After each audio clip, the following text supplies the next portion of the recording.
In 2009, the most powerful man in the world had one rule. He would not give up his phone. Not for his advisors, not for his cabinet, not even for the people whose entire job was to keep him alive. His security team told him it was too dangerous, too easy to hack, too big of a risk for someone in his position. He told them he didn't care. He fought the most elite security agency on the planet, and he won, just to keep one device in his pocket. That device was a BlackBerry. And here's the question I want you to sit with for this entire video. If BlackBerry was so powerful that the President of the United States refused to let it go, how did it end up with 0% of the smartphone market? Zero, not 2%, not 5%, zero. The US president went to war with his own security team for this phone. And 7 years later, that phone didn't even exist anymore. How does that happen? We are going to answer that question. But to get there, we need to go back to the very beginning, because the answer is not what you think. Waterloo, Ontario, Canada, 1984. Two engineering students, Mike Lazaridis and Douglas Freegan, start a company out of pure obsession with wireless technology. They call it Research in Motion, RIM. At first, they're not building anything glamorous. They're building LED display systems for car manufacturers, local area networks for tech giants. Basically, FASA. If someone needed wireless tech and nobody else could figure it out, RIM would handle it. But here's where it gets interesting.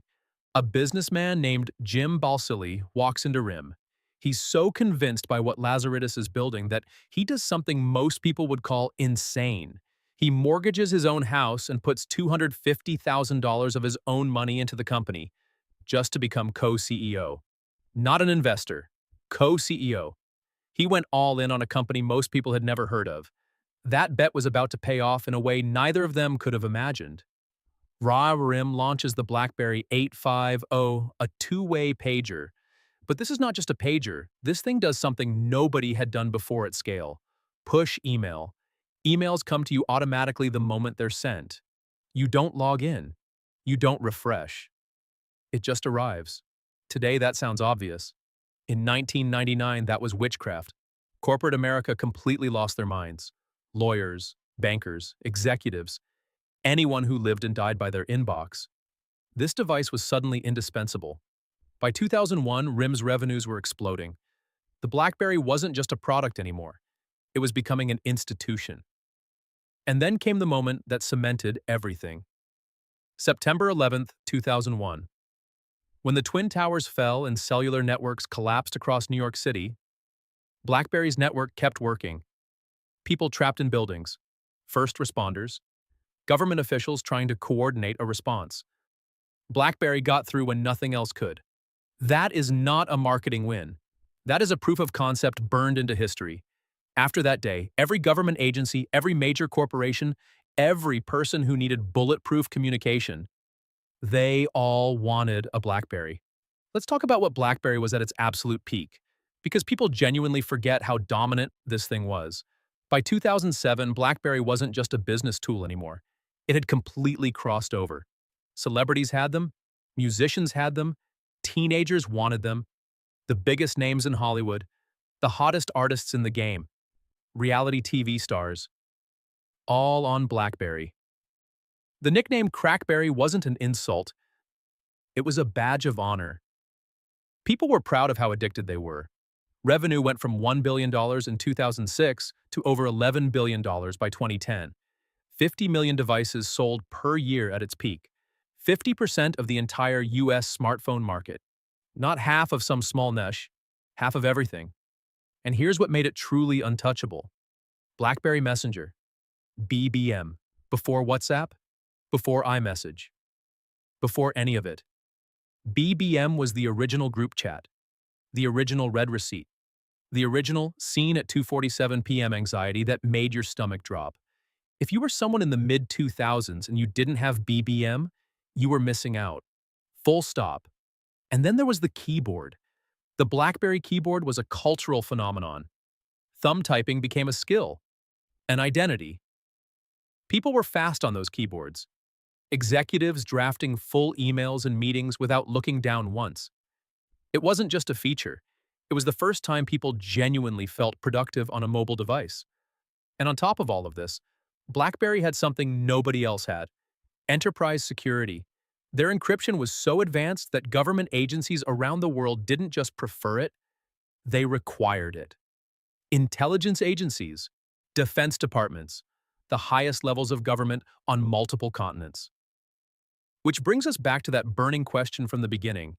Remember the most powerful man in the world refusing to give up his BlackBerry? Now you understand why. It wasn't stubbornness, it wasn't brand loyalty. It was because at that moment, in 2009, BlackBerry was genuinely the most secure communication device on the planet. No other phone came close. His security team wasn't wrong to be concerned about alternatives. He wasn't wrong to fight for it. BlackBerry had earned that level of trust completely. At this point, their stock is sitting at $147 per share. The company is worth over $70 billion. They are the kings of mobile. And they have a sitting president going to war with his own security detail just to stay on their platform. It doesn't get more dominant than that. And then Apple's CEO walked onto a stage in San Francisco. And that dominance, all of it, started its countdown to zero. January 9th, 2007. Apple's CEO takes the stage at Macworld and tells the crowd they're about to see something that changes everything. Here's what's fascinating about what happened next. When BlackBerry's engineers watched that keynote, they were not scared. They were laughing. Not arrogantly. Genuinely. They had real technical reasons to believe Apple was going to fail. Think about it from their perspective. The iPhone had no physical keyboard, the thing BlackBerry users were most obsessed with. The iPhone had terrible battery life compared to BlackBerry. The iPhone had absolutely no enterprise-level security. None. The price was $499 at launch. Rime's engineers ran the numbers and concluded Apple had built a device that no serious professional would ever use. They were right about the specs. They were catastrophically wrong about everything else. Because BlackBerry missed the one thing that actually mattered. Apple was not building a better BlackBerry. Apple was building a completely different idea of what a phone could be. The iPhone was not about email, not about enterprise security, not about typing fast in a meeting. The iPhone was about experience, about apps, about making the entire internet feel like it belonged in your pocket. July 2008. Apple launches the App Store. In the first weekend alone, 10 million app downloads. Developers flooded in from everywhere.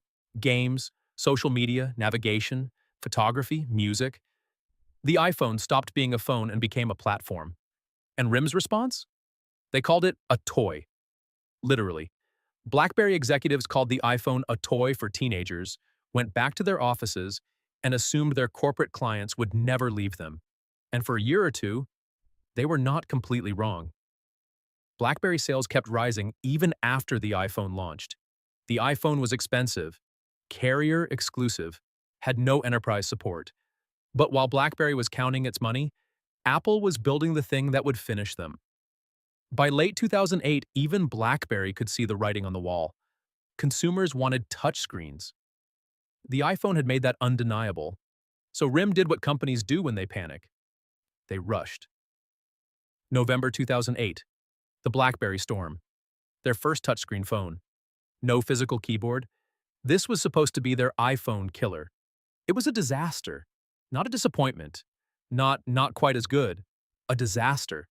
The touchscreen technology they used, called SurePress, required you to physically click the entire screen to register a tap. Like the whole display was one giant button. In theory, it gave tactile feedback.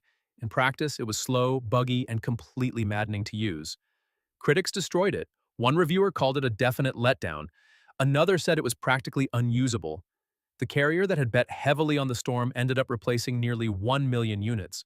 Total cost of that single disaster: $500 million in losses. And here is what made it even worse. The company knew the storm was not ready when they shipped it. Engineers were reportedly still filing bug reports the night before launch. But the pressure to respond to Apple was so intense that they shipped it anyway. That is the real moment, not the iPhone launch, not the App Store. The storm is the moment BlackBerry showed the world and showed themselves that they no longer knew how to compete. And while they were dealing with that disaster, something even bigger was happening. 2008, the first Android phone launches. Now it is not just Apple coming for them. It is Apple and Google simultaneously. The two most powerful technology companies on the planet, both targeting the same market BlackBerry owned. Here is something the headlines always skip. By 2011, BlackBerry did not just have a product problem, it had a leadership problem. Mike Lazaridis, the engineer who built the company, believed the future was better BlackBerry hardware, bigger screens, faster processors, a new operating system. Jim Balsillie, the businessman who mortgaged his house to bet on this company, wanted to pivot completely, sell off the hardware, go all in on software and services, turn BBM into a platform. Two co-CEOs, two completely different visions, neither one willing to back down. While they argued, the company bled. 2011, a massive infrastructure failure, knocked out BlackBerry service for millions of users across 5 continents for 3 full days. Not hours. 3 days, emails down, BBM down, internet gone, senior employees started walking out. Morale collapsed. Activist shareholders publicly demanded both CEOs step down. January 2012. Lazaridis and Balsillie both resign. The two men who turned a Canadian engineering startup into a $70 billion empire. Gone. A new CEO comes in with one last plan. BlackBerry 10. A completely new operating system. A fresh start. This is the last real shot. January 2013. The company has already renamed itself. No longer Research in Motion. Now just BlackBerry. BB10 launches, and honestly, it is genuinely impressive. Slick interface, solid hardware. Tech reviewers say it is the best BlackBerry has ever made. Nobody buys it. By this point, the world had moved on. Developers had spent 5 years building for iPhone and Android. 700,000 apps in the App Store. 1 million on Android. BlackBerry 10 had tens of thousands. No Instagram, no Snapchat, nothing that anyone under 30 actually wanted. When people switch phones, they switch ecosystems. Their music, their photos, their habits. Everything they had built over 5 years on another platform. BlackBerry was not asking people to buy a new phone. It was asking them to start their entire digital life over from scratch. Nobody wanted to do that.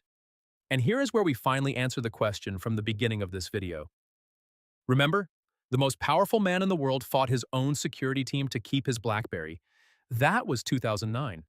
BlackBerry's security, BlackBerry's encryption, BlackBerry's bulletproof network. That was the last real thing BlackBerry had that nobody else could match. But here is what happened between 2009 and 2013. Apple got serious about enterprise security. Android got serious about enterprise security.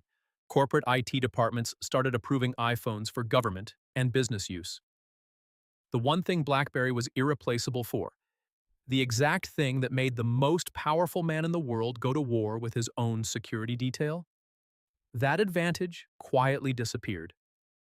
And the moment it did, BlackBerry had nothing left. Not the apps, not the ecosystem, not the consumer appeal, not the developer support, nothing. September 2013, BlackBerry announces it is exploring a sale of the entire company. By the end of 2013, they report a $965 million loss in a single quarter. Nearly $1 billion in 3 months. At its peak, BlackBerry's market cap was $70 billion. By late 2013, $4 billion. That is not a fall. That is a free fall. BlackBerry did not disappear completely, but it became something unrecognizable. 2016, they stopped making hardware entirely, licensed the name to other manufacturers. BlackBerry-branded Android phones exist for a while. Even that ends by 2020. The keyboard, the trackball, the device that a president once refused to surrender. Gone. BlackBerry now makes cybersecurity software. Their QNX operating system runs inside over 215 million vehicles today. Their enterprise security tools are used by governments and corporations worldwide. They are not dead. They are just a completely different company. The brand that invented the smartphone now runs quietly inside your car. So why did BlackBerry really fall? People say Apple, and yes, Apple accelerated everything. But the real answer is this. BlackBerry built its entire empire on one thing, being indispensable. Indispensable to Wall Street. Indispensable to governments. So indispensable that world leaders fought to keep it. But indispensable is not the same as irreplaceable. The moment competitors matched their security, the moment enterprise IT approved iPhones, the moment the one thing only BlackBerry could do became something anyone could do, the whole empire had nothing underneath it. They had loyal users, but loyalty only holds when there is no better alternative. The executives, the bankers, the lawyers who ran their professional lives on a BlackBerry, they did not leave because they wanted to. They left because their kids had iPhones, their apps were on iOS, their lives had quietly migrated to a different ecosystem without them even noticing.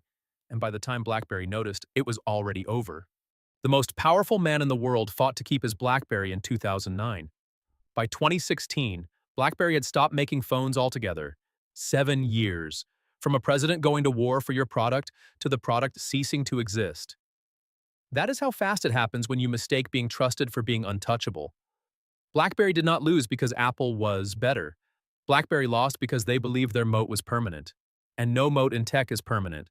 $230 a share to under $10, 50% market share to zero, and a keyboard that the leader of the free world once refused to surrender, now sitting in a museum somewhere. Now I want to hear from you. Did you ever have a BlackBerry? Were you a BBM person? Drop your BlackBerry era in the comments. What model did you have? What did you use it for? Because if you had one, you remember exactly how it felt. Like and subscribe if you want more stories like this. And I will see you in the next one.